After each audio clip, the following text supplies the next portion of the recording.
We live, we live, we live. Well. This is the AMF show. It's Coach J Vaughn, your host, and my special guest, Cam Tyler. You know how Cam is. Cam still coming to the games late. He coming to the games at halftime still. He still think he got it like that. That's my dog. He's gonna pull up any second. But in the meantime, we're just gonna chop it up on the whole purpose, the sole purpose of this show, why I'm doing it and stuff like that. Let me just set up the live real quick. I got a couple people waiting. So pretty much the sole purpose of the show is to highlight all the community leaders. You know what I'm saying? Show them love, highlight them for all of the great things that they're doing within our communities and stuff like that. That's the whole purpose of this podcast. You know what I'm saying? I'm 100% going to bring you up here if you're doing community work. If you're doing community work, we're going to highlight you. So again, this is the AMF show. Coach J Vaughn, Balls and Hoops Radio. It's showtime. It's showtime. It's showtime. I should put the number up for the people to call in. I'm gonna tell you what the number is just in case y'all wanna send in a call or something. The number 516-206-0711. That's 516-206-0711. I mean, people want to join the live. You can't join the live right now. I'm sorry. But yeah, like I was saying, we pretty much gonna be highlighting all of our community leaders, our tournament directors, guys that's hosting leagues from all over the city. Of course, I got to start with my borough. We're gonna start in Queens first. I'm gonna pin the number real quick. Let me pin the number. We're gonna start off in Queens, then we're gonna work our way to the other boroughs. Said you can't hear me.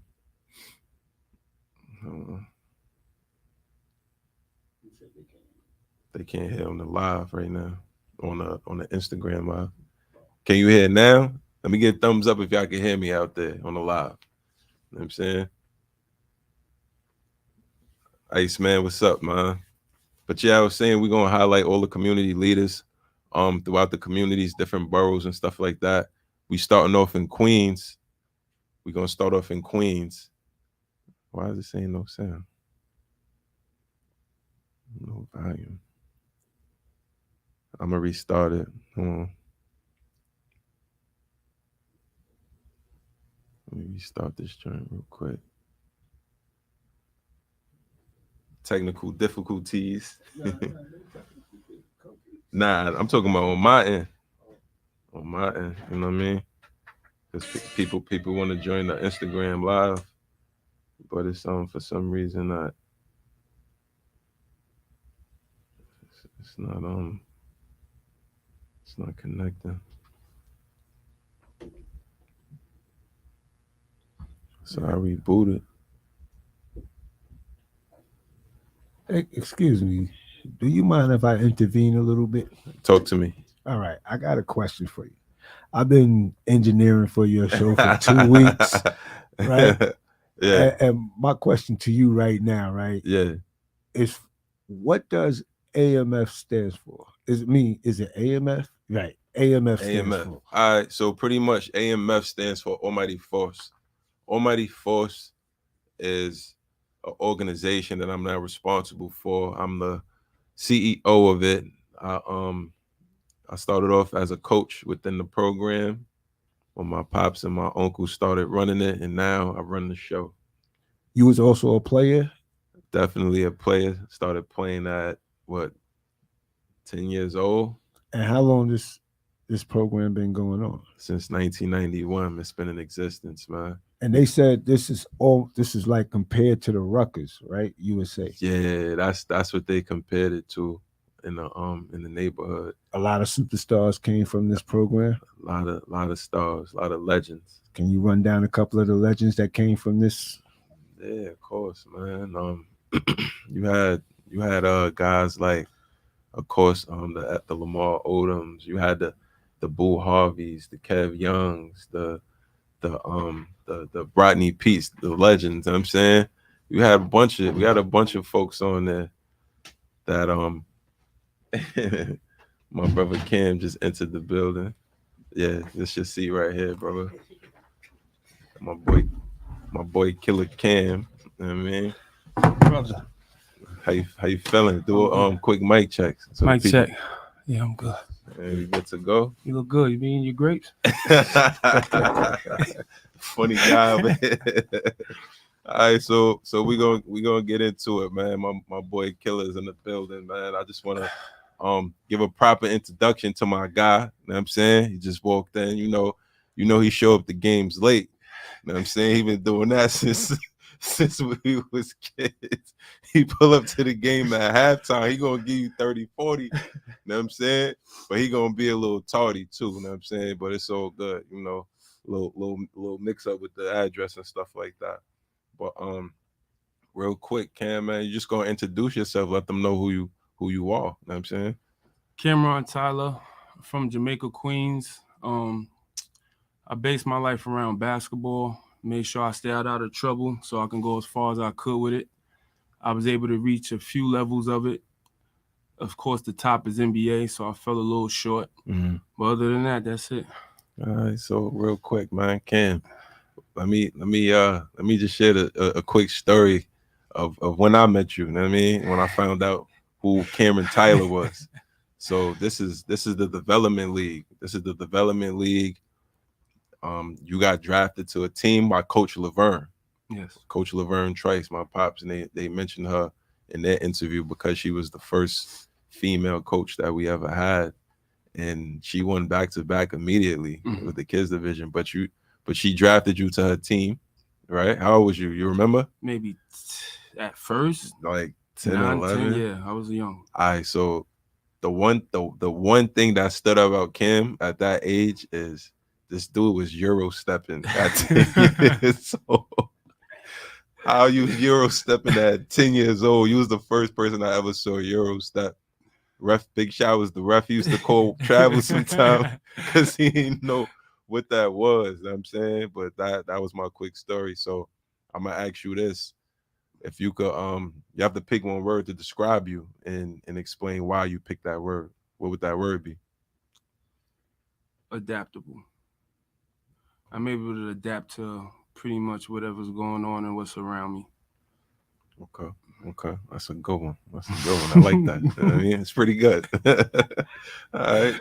So you said you was born in Jamaica, Queens. If you could be a little more descriptive of where, like what block, what So I neighborhood? was born in Brookdale Hospital in Brooklyn, but I grew up in Whoa, whoa, Jamaica, whoa, Queens. whoa, whoa, Yeah, I'm Brooklyn. I was born in Brooklyn. whoa, whoa. I never knew that, man. Yeah, it's just a drive there and drive back. So you was born in Brooklyn. Brookdale Hospital. You was born in the hospital. You didn't live there. No. That's interesting, man. All right. Okay. So Jamaica, 109th and Sufton. Mm-hmm. I had a few parks around me: 48 Park, Baisley, Ajax, Lincoln, IS8. So those were like the main. Which park you spend the most time in? It Ajax and 48. Ajax and 48. Okay. Okay. All right. So real quick, I got a segment that I do called 21 questions, where I'm gonna ask you 21 questions, rapid fire, kinda, and you're gonna answer them in the least amount of words as possible, or in one word if you could. And if you don't have an answer, you just say you pass. Got it. All right. Ask you a little something because we had Bars and Hoops Radio, so it's gonna be some questions in there about music. You know what I mean?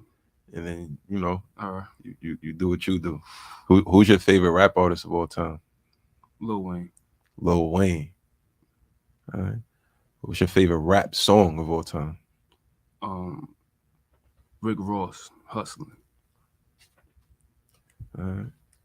Who's your favorite R&B artist of all time? Can I say Michael Jackson? Yeah, absolutely. Yeah, MJ. Favorite R&B song of all time? I have a few I can't pick. In this era, any genre of music, Who's your favorite artist right now that you listen to? Tory Lanez. Tory. Your favorite basketball movie?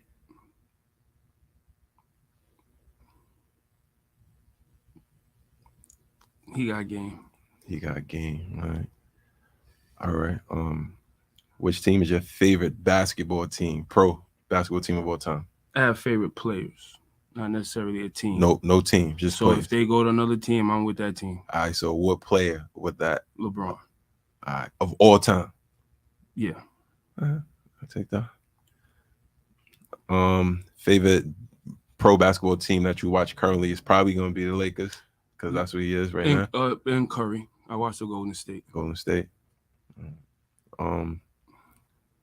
If you had to describe your style of play with the NBA player, who would that player be? Now or back then? Could be now or back then. I'll say Kyle Lowry. That's a mix of both. Kyle Lowry. Okay. What was your best year, your best basketball year, like when you was at, you say, your peak? Freshman year going into college. Okay. What was your career high? Organized. Like college or just in general? In general. I think 60-something points. You think? It was definitely 60. I don't know the exact number. Okay. 60 is cool, man. Yeah. Do that from time to time. All right. Through your basketball journey, you play for a bunch of coaches. Which coach would you say is was your favorite to play for? Favorite to play for would be Niclario. But they all were great. I can't pick one over the other because each of them helped mold me. But the one I have the most fun playing for was Niclario. Got it. Who was your most skilled teammate that you ever played with? That I ever played with, I would say Cliffy. Because I just felt from a young age till now, he was able to do a lot of things that I couldn't do at that age, and I felt he was ahead of us at the time. Right. Who's the most talented player that you competed against? Like hard, like person that was tough to defend. He went at you, you went at him. I have two. Okay. One is Marlon Smith, and then a local one is Yada. Yeah. All right. Marlon Smith from where? Marlon Smith was from maybe Harlem, but he was playing with Gauchos at the time. So whenever we would go away to tournaments, Rhode Island or whatever the case may be, we would end up playing Gauchos in the chip or at some point, and he would finish us. Tough like that? Very tough. And you said Yada was the other. And Yada was very skilled. Yada was very tough for me because he was very similar to me, but he was just a little too stronger and taller than I was. Got it. What was your best favorite basketball tournament to play in growing up? I like Ajax because it was local. I got to play in front of my peers that I'm around every day. Okay. Ajax, Almighty Force. Almighty Force and ISA. ISA. Who was the best female baller you saw hooping when you was coming up? Shannon Bobbitt. Who's your favorite street ball coach? Rob. We got to get Rob here because that's 3 weeks. That's 3 episodes in a row. Yo, Rob, we got to get you up here, Rob. Definitely, we got to get you up here. Who was the best player you say that you trained, you developed, that came out of your camps? I don't want to pick and I don't want to choose. They all are great. Okay. Satisfied with all their development, but there's a few that's exceeding my expectations, and one of them is Kai. Kai. What's his full name? Kai. Come on. Kai Miller? Yeah. Oh, Malachi Miller. Shout out to Malachi. Few ones of water for you, bro. Yeah, good looking. Rack up all day. All right, so we're gonna get into a history about Cam. You know what I'm saying? We're gonna get into Cameron Killer Cam. Pardon me. We gonna get it. Yeah, loosen up the top. Oh, 2 Chainz in the building. Yeah. Okay. So what age did you start playing basketball, bro? So I was blessed to have brothers. They're 6 years older than me. I have at least 5 of them. So I started as soon as I can walk, dribble. As soon as you could walk. As soon as I could walk, it was in the house. Good. Okay. What age would you say that you got really good? Like how old was you? I knew I was good when I was 10. We was in 5th grade and we PS15 and we finally got an elementary school team. Okay. And when I got to play against my others, I saw how advanced I was. How more talented or way skillful more talented. You was way more than the rest. Okay. What elementary school, what middle school did you go to?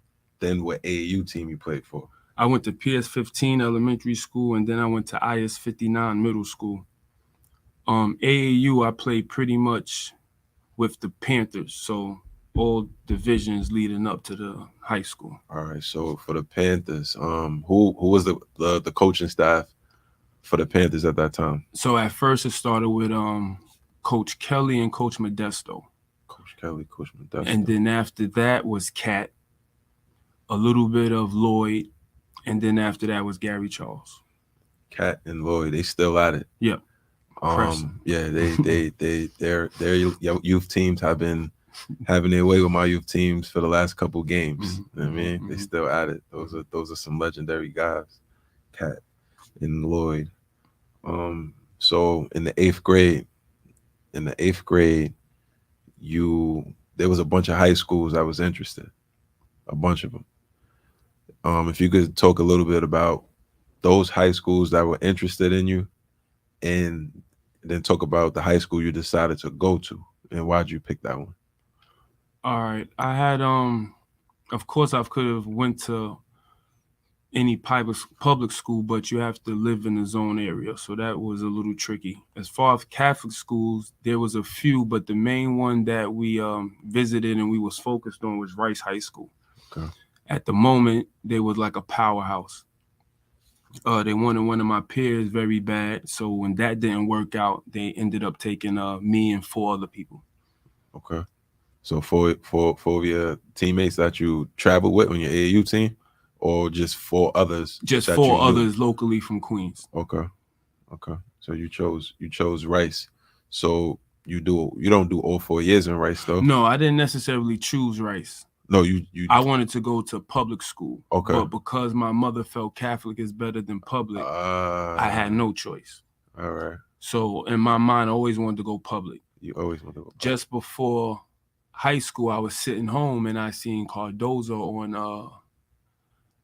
TV. They just happened to play Madison Square Gardens and win the chip that year. This was Ryan and them were juniors and Brian and was seniors. Yeah. So, and one of my close friends went there too. He was young, Darryl Hill. So I tried my best to go there and follow him to play with him, even from elementary to middle school. Yeah. But that didn't work out. Shout out to my boy Darryl Hill, man. We're gonna get show up here too. All right, so you leave Rice, you go to Cardozo. Yeah, so I'm at Rice for 1 year. I'm at Rice for my freshman year. So did you play? So at Rice, yes. At Rice, I played my freshman year. We made it to the championship. We beat St. Ray's in the semifinals, which had some close friends you may know also, Corey Simmons and Tyreek. Okay. And then we played in the championship against Jaffet and Christ the King with Jaffet and Mitch, if you remember them. Yes. They were just a little too good for us, all positions. Okay. All right. So Rice to Cardozo. Yep. Now, after my freshman year, I'm pulled up to varsity. But as I can see, the guards on varsity were sophomores. So they're just 1 year ahead of me, and they're very good. Okay. So the chances of me really getting to play and show my talent is my senior year. Okay. And I'm not waiting from 10th grade to then. So immediately I was able to get out of there and head to Cardozo. The coach approved it, and that was my move. Perfect. So what was that transition like, going from a Catholic school to a public? The freedom was different. as you know, we've had religion class, we got priests, we got to, go to class, you can't cut. But instantly, once I got the Cardozo, it was just nothing but freedom. Nobody's on your back. There's a lot of distractions. I think we had a dance program, so it was nothing but beautiful girls around. Right. That's outside of ball. Okay. As far as basketball, it was a little transition because I'm playing against people my age, 15 and under, and now I have to play varsity, 18 and under. So that was a little transitioning. So by me having to sit out that year, it prepared me for what was to come. Got you. So I want to say you did great your sophomore year at Cardozo. I sat out that year. You sat out. I was able to practice and train that year. That's what the rule was in the past. Okay. Right? You couldn't play immediately. You had to sit out for a year. Yes. The rules is different now. I know. They could play immediately. Right. So you sat out a year, you start playing your junior year. And what was the year like? It was fun. It was I'm not gonna say it was easy. It wasn't as hard as Catholic school. Okay. You talking in terms of the education side of it, or just the? I wasn't big into the schoolwork, into the education, so I can't even say that. My goal was to just make sure I'm eligible. You stayed eligible. Yeah, so that was. All right. So in your junior year of high school, did you start to receive like offers from different colleges and stuff like that, or was that more your senior year? I was a sophomore. So and you didn't even play in your sophomore year, but that was from being on the travel team, or Yes. Okay. And sometimes when your coach have hookups, Leclerc has a lot of hookups, a lot of friends, they'll come to your practice and watch you. And you have to remember, I'm at a public school powerhouse for the moment, so they're already coming and looking at what's ahead of me. Got it. So you're just putting on in practice. There you go. And then they see. Okay. Yes. So as a sophomore, I had Hofstra, and then I had Providence. A close friend, Steve DeMayo, was coaching there, who also went to Cardozo. Got it. So as a sophomore, you started to get offers. All right. So let's talk about your senior year. Let's skip to your senior year. You was in the newspapers a lot. I mean, like literally every week you was in the newspapers a lot, bro. Like did you lead in scoring at that? Yeah, that was my job though. My job was to score the ball. So I just did my job. Yeah, man, you did a great job at it. I believe I did. Yeah, I think my first year I had 700 points. Wow, in your first year, junior year. And then I broke my hand my senior year. Okay. So I only played a little over half the season. Okay. All right. So I want to know, what was the transition between that point? You break your hand, you graduate high school. Do you go to college immediately, or is there a stop in between? Breaking the hand was tough. It was my right hand, but it helped build my left hand up. Because while it was broke for the 2 months or whatever, I was just doing left hand things.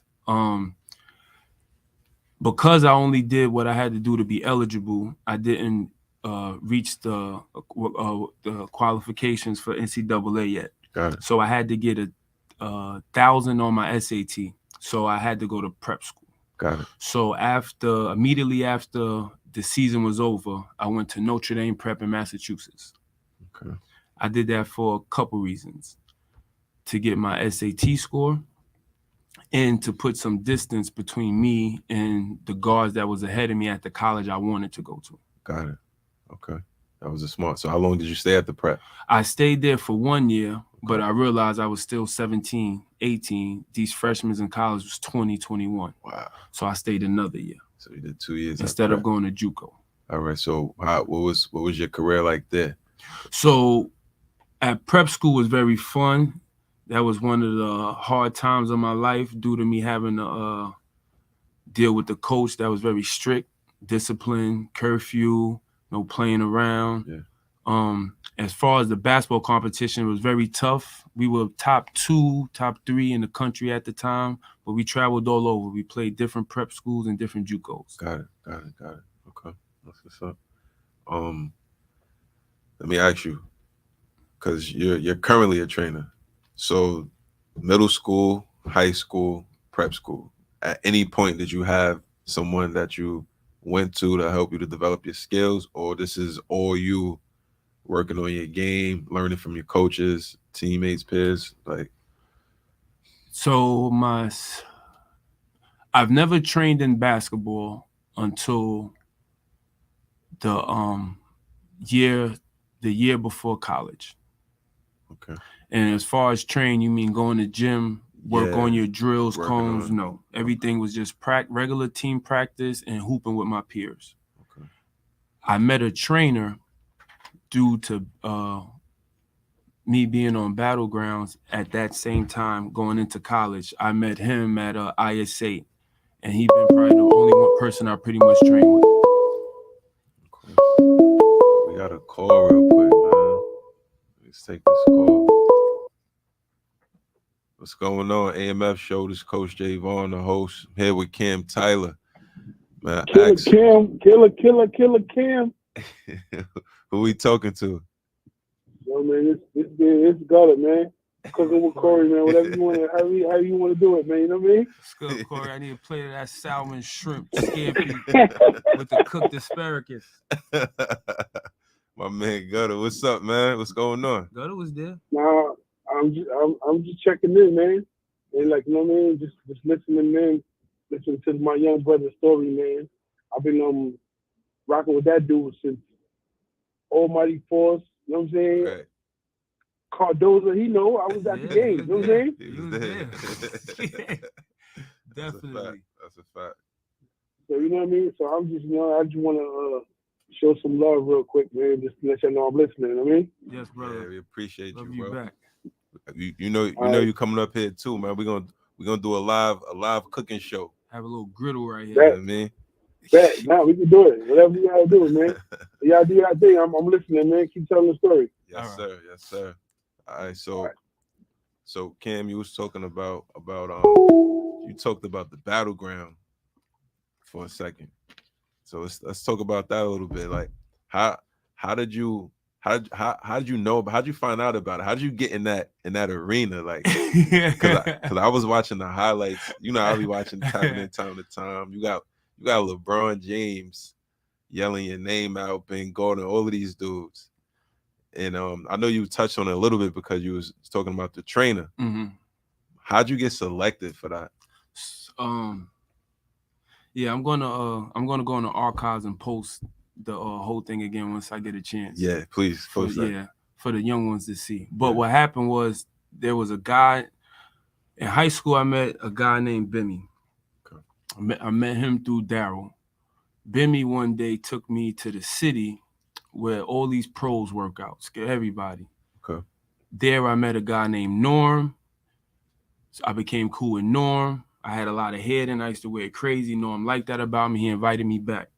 So as I would continue to go to this gym and train in the city, I would see the pros. Okay. One of them I got cool with was Ben Gordon. Ben Gordon, okay. So Ben Gordon was training for the NBA at this time. So I remember one day he told me he's about to leave to go to Chicago for a tryout, that this event was coming up. Yeah. Make sure you're there. And that's how that started. Okay. I showed up and then it was a tryout amongst New York City, and it was. How many people showed up to that tryout? Well, how many guards? Let me ask that. It was over 1,000 people. They broadcasted it over the radio. It was big. So over 1,000 people tried out for 10 spots. 10 spots. And out of 1,000 people, you was top 10. Yep. But not only was you top 10, you went crazy in the game. You won MVP of it. I told them that when they first interviewed me. What'd you tell them in the interview? I told them I'm gonna make the team. Yeah. And we're gonna win. All right. And it's a 99.9% chance I might get MVP. They ain't play that though.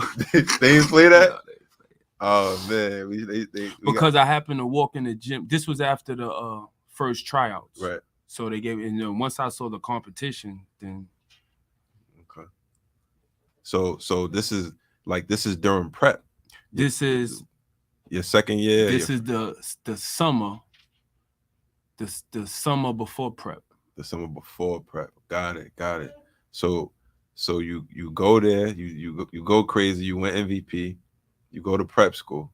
No, I go to college. You now. go to college. All right. So the college you decide to go to is Fairleigh Dickinson, right? Yes. All right. So you're at Fairleigh Dickinson. You had other options, of course, but you decided to go there. Why there? Why not the other choices? At the moment, I had 2 kids. Okay. And St. John's was big on my list, but that was out the question now. Okay. The closest thing was that or Seton Hall. Okay. And I wasn't at Seton Hall, didn't want me. And how old are you at this time? 19. 19 years old. 19 years old. Okay. 2 kids, and you're going to be a freshman in college. Yes. All right, got it. So FDU was close to home, so that's why you decided to go there. Perfect. You've been. We got another call. Oh, they you here? You know what I'm saying? Screen them calls. He said screen them. This the AMF show, Coach J Vaughn. Who we talking to? You talking to Stills the Great. What up, y'all? Huh? Yo, You know I had to call. Stills, you was there too, Stills. Man. He was there too. What's happening, man? Yo, what's up? What's up, Nick Stills? The Bars and Hoops founder. Yeah, he was Online. Hey, man. What's the word? Hey, man. I had to call in, man. I see my guy Killer in the building, man. Hood, you know I got mad love for you, man. Cam, man. Of course. I appreciate you, man. Yes, I brother. got to give you your flowers, man, because, you know, I seen you come up from a youngin', man. Yes, he yes. mentioned PS15. I don't know if everybody caught that, but Yeah, that's how far back I go with that guy and his older brother. You know what I mean? that's a fact. Word. That's And I had to give Uncle Tiny some time to get them cameras right, man. I see him over there fumbling, so I said, let me call in real quick. Let him plug that camera in. Tell him to get that plug that camera in. But Cam, who was one of the toughest people that you faced? Hood, I don't mean to take over the interview, guy. I just want to ask him this one question. Nah. Who was one of the toughest guys that you faced during the Battleground tournament? Patrick Beverly and Jeremy Pargo. Whoo! Forgot Pat Beverly. Pat Beverly that played in the NBA? Yeah, the one that's in the NBA. Wow. Now, that's what it is. And he's supposed to be a top defender. Right? That's a fact. That's what they That's said. their opinion. That's a fact. That's a fact. That was their Word opinion. up, man. Wow. Look, I- yo, Hood, man, I had to call in, man, and show y'all some love, man. I love what y'all doing, man. I'm loving the interview, man. Salute to you guys, man. Cam, salute. I'm going to see you again, man. I'm sorry I couldn't be up there, but we're going to cross paths again for sure. Of course. That's a fact. All right? All right, brother. Yo, still All right, appreciate you, yep. bro. Yep. Yes, sir. All right. All right. So Pat Bev. You was dogging Pat Beverly? No, I wasn't dogging him. All right. I'm not going to say I was dogging him. You was having your way. I was just doing what needed to be done. He happened to be on the other team. Heard you. All right. Let's fast forward a little bit, man. Let's talk about the TBT action, man. You know what I'm saying? Yeah. The TBT, first off, $1 million tournament, right? Mm-hmm. Extremely tough to get into, Mm-hmm. and you was in it twice. Crack Right. the code. And you allowed me to be a part of that the second Of course. time. I mean, Of course. I believed. yeah. I thought the second time was the one. The second time, I mean, we got out the first round. Yeah, and two or one of our players got suspended. And if they wouldn't have, Big difference. without a doubt. So with that tournament, how that came about was I was watching it, and I'm just like, it's not winnable. But I used to have runs at the old school I used to train at, and a guy came there named Jason Curry who was in it. Shout out to And Jay I Curry. started picking his brain about it, and then I'm like, you know what? I'm gonna try it. So the first year I tried it, and that was just to get my feet wet to Right. see how it works. And then I realized it's going to be tough to win it, but you just have to make shots. Got it. And you got in the gym. Yep. Because man, first play of the game. First play of the game came down off a rebound, knocked down the 3 ball. Yeah. So before that game, we will allow 50 days to train. Those 50 days, I made a promise with myself to shoot I can't remember if I made it, but I think it was to shoot 1,000 to 1,500 threes a game. So going into that game, I had 50K 3-point attempts under my belt. Got it. I was shooting it right away every time I go. Yeah, and it was bottom of the net. Yeah. Yeah, it's dope. Man. I gotta get my shot like that. It will be. Yeah. We was in the gym last night. Yes, it will be. Yeah. Don't worry, I'm coming. I'm coming for them, man. So let me ask you something separate from the you playing. Your most well, it's you playing again, but we talking about Ajax Park. Your most memorable game in Ajax, do you remember? No, so many games was good, but the one I remember the most was I forget how old I was. What was our name? White Storm? White Storm. So we was in the championship and we had to play even though it started to drizzle. To me, that was dope. Yeah. All right. Yo, I'm gonna tell you. I remember you on Unlimited. You coming to Unlimited games. I used to do the books. I remember you coming to these games. It would be halftime. You come into the games at halftime with your hair out. Yeah, bro. No shirt on. 2 chains. With a pit bull. Yeah. You know what I'm saying? Yeah. Sometimes you come through rollerblading or something, like, and you will literally just play half and get 30. I was blessed, man. My peers were good. I met them at a young age. All we did was hoop, and all we did was watch basketball. They were able to help me become who I was at the moment, and that was that. All right. So there was a lot of awards that Big Shot used to give out. The scoring champs, the MVPs, the defensive, any of those things, championships, of course. Off top, do you know how many championships you won and how many specialty awards you might have received? I won each division. I have an MVP in each division. I don't have the scoring title though. Okay. There were people, Ray. There was a few people back then that they scored way. Scored. Ray. Yeah. Ray Hicks, Kent Ellis. Yeah, they just scored. So that, that wasn't. I couldn't get that one. Right. All right. The social media era, the way things are going now, right? And how people are being noticed or recognized because of it. How do you think it'll play out if you came up throughout that time? I think it'll work big for us, especially with the fact that we can get our own deals. Yeah. Because we've done so much great things that no one saw. Yeah.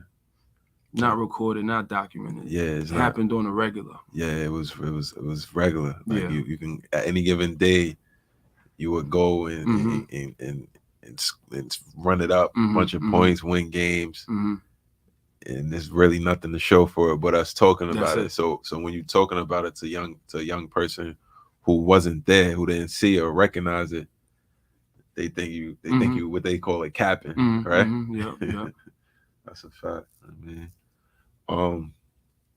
so would you say that the social media thing, it would have worked for you, not against you? It would have definitely worked for me.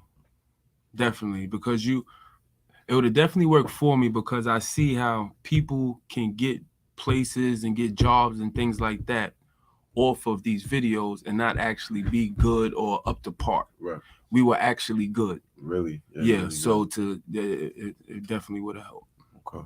All right. Let's talk about Eagle Academy Queens for a second, because you just recently took on the position of the junior varsity job. What's your plans? How's it looking so far for you? It's looking. I don't know what the competition looks like, but I'm happy with the fact that I have players. I have a nice crew that's willing to work. They ask me repeatedly for extra work, so I know they're focused. And at the end of the day, I'm a developer, so it's my job to fix them up and have them ready. You as a coach now, I mean, because did you ever imagine yourself being a coach, or this is something that you just kind of? No, coaching is not something I thought about, coming up as young. It's a new challenge for me. Yeah. Because, with training, I can be the way I want to be. But as far as a coach, you got to have some type of constructive criticism. You got to reward them. Yeah. You can't just always pound them. Right. Anything that you learned from you mentioned the Clary earlier. Anything that you learned from him that you're applying right now? You would say definitely the tennis ball. Okay. When I was young, he introduced me to the basketball drills with the tennis ball, which helped me drastically be able to dribble with my head up. Got it. So that was one of the things. Anything else like that you implement that's working for the young people or working for you? Getting that ball hand, that pretty much that. Okay. That's what I took from him. That's what he does. His thing is ball hand. All right, cool. So you transition from basketball player. Hold on, wait. We gotta back up because you played professionally. Yeah. Let's talk about that a little bit. Matter of fact, let's back it all the way up. That phone call threw me off. We was talking about your college experience. Yeah. Before we got into anything else, you went to FDU. I was looking at your stats. Played a lot of minutes and you were scoring the ball a lot. You even had games where, like I think you hold a record for most assists in a game. Maybe. Yeah. So let's talk about your college experience. What was that like? So with college, college was a little tough to adjust to. After the first game I think I played, I had 7 points. So I remember going in the hotel room and looking in the mirror, like, yo, what's good with you? Your name Killer Cam. It's no way you playing no NBA with 7 points. Your peers is getting almost 20. Yeah. Then we had a second game and I had 8 points. Wow. Yeah, so I was like, oh my gosh. So I called home. I think I spoke to my brother for a minute. Then the third game was against Maryland, and I had a breakout game. What was the breakout? I had 17 points, 8 assists. Okay. And then from there, the ball started to roll. I started to get Rookie of the Week. Yeah, I started to get my starting spot. Right. Okay. And you did all 4? I did 5 years there. Okay. How did that work? I did 2 years. Yeah. And then we had transfers come in.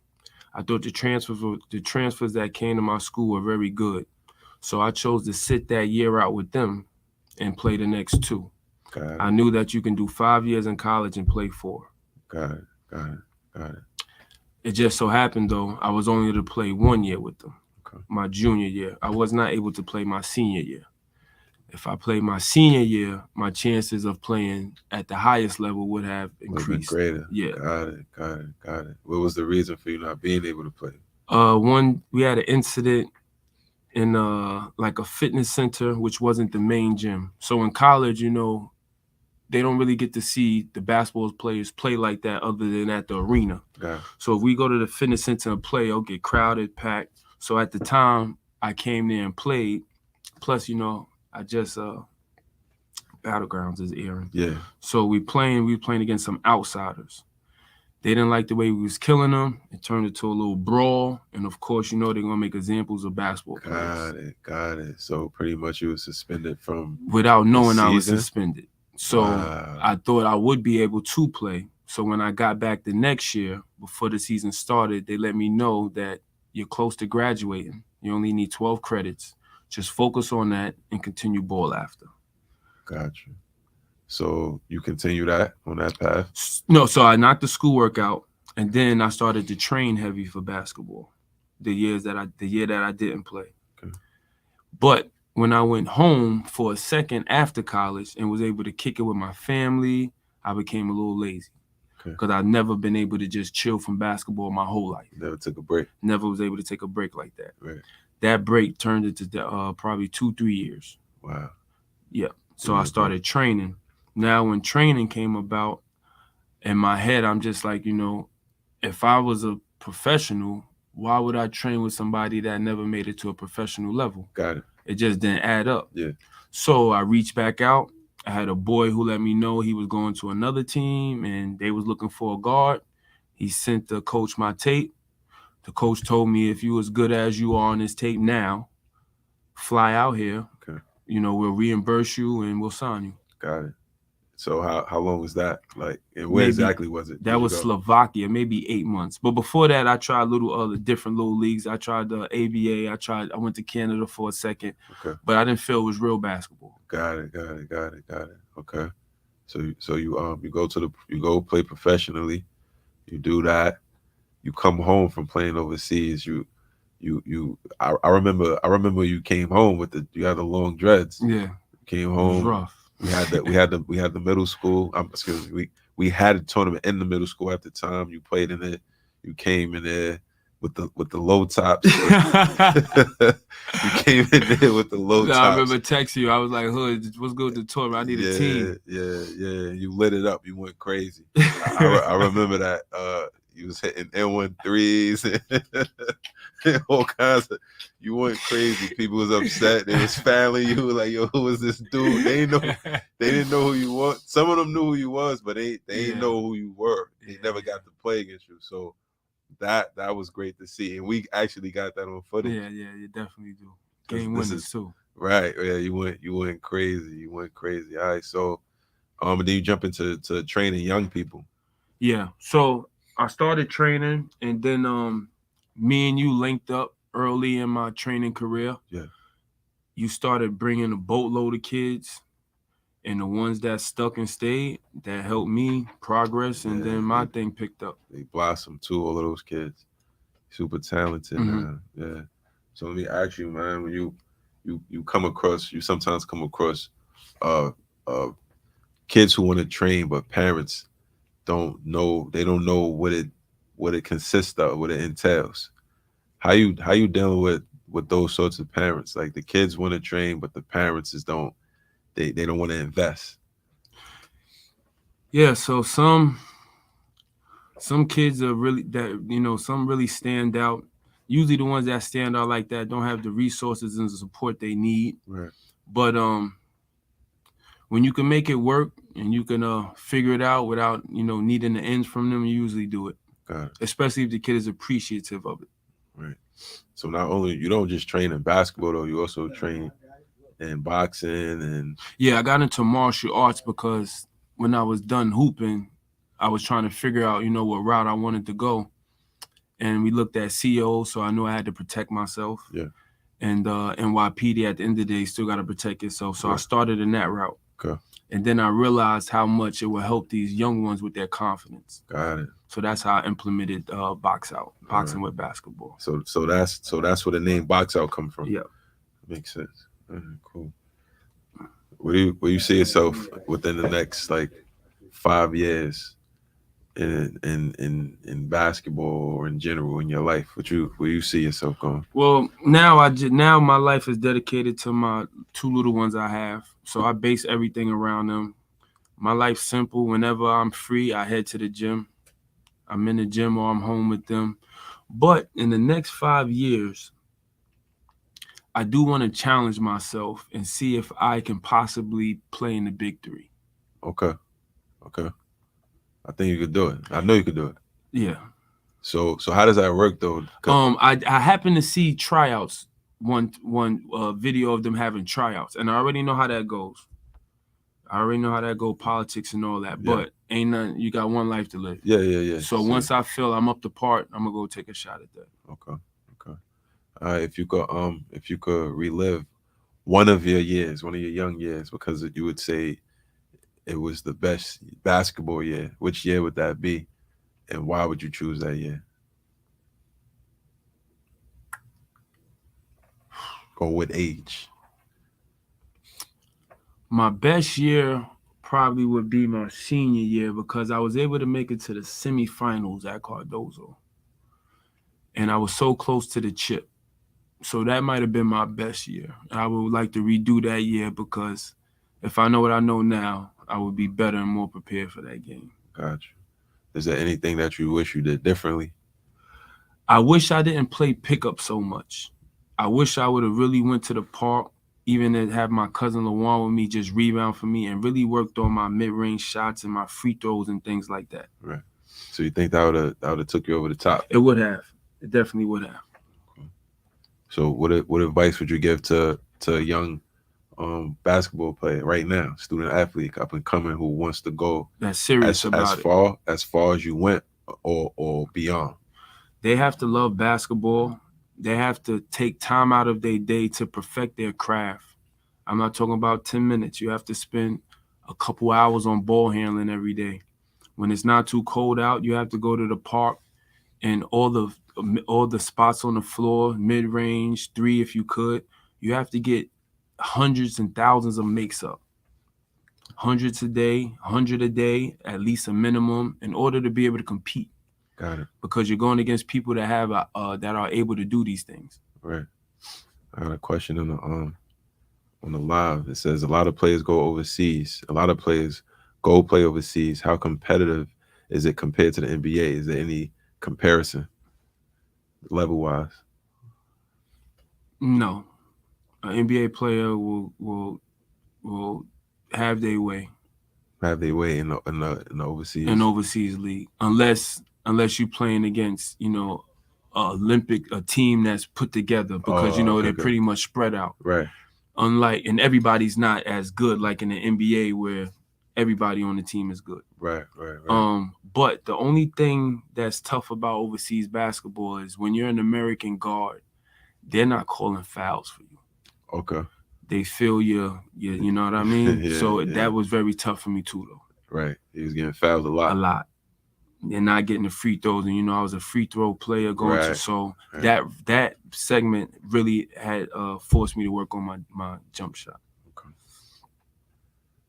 Okay.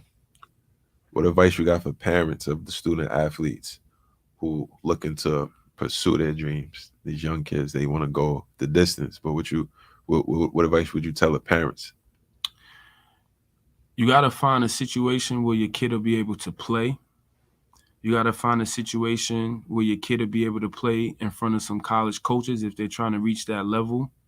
And then you have to make sure your kid has options, trainers, or things like that so that he can play and can perform at a good level. Development is very important. I think parents skip that a lot and just want to jump into games, and that's not good. In the long run, you get hurt. Right. That's good advice. Another question is, do you think the social media era is hurting the younger kids' development?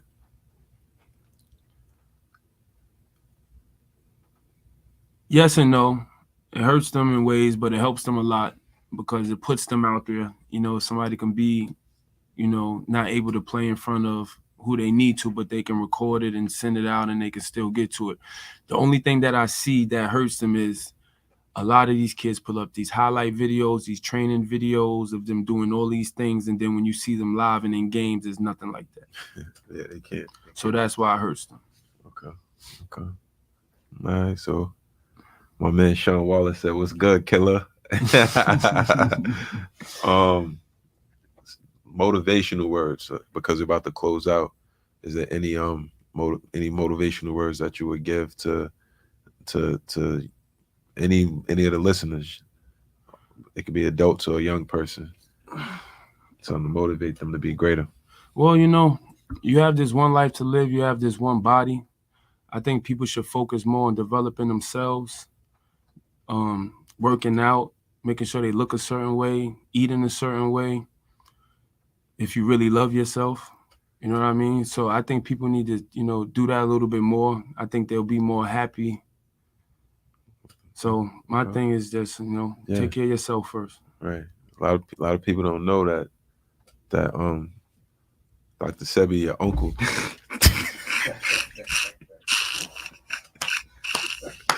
Yo, but we wrapping up. This is the AMF show. My brother Killer Kim. Thanks for stopping in. Good looking. We had a good time. Yes. It's the AMF show. We out of here.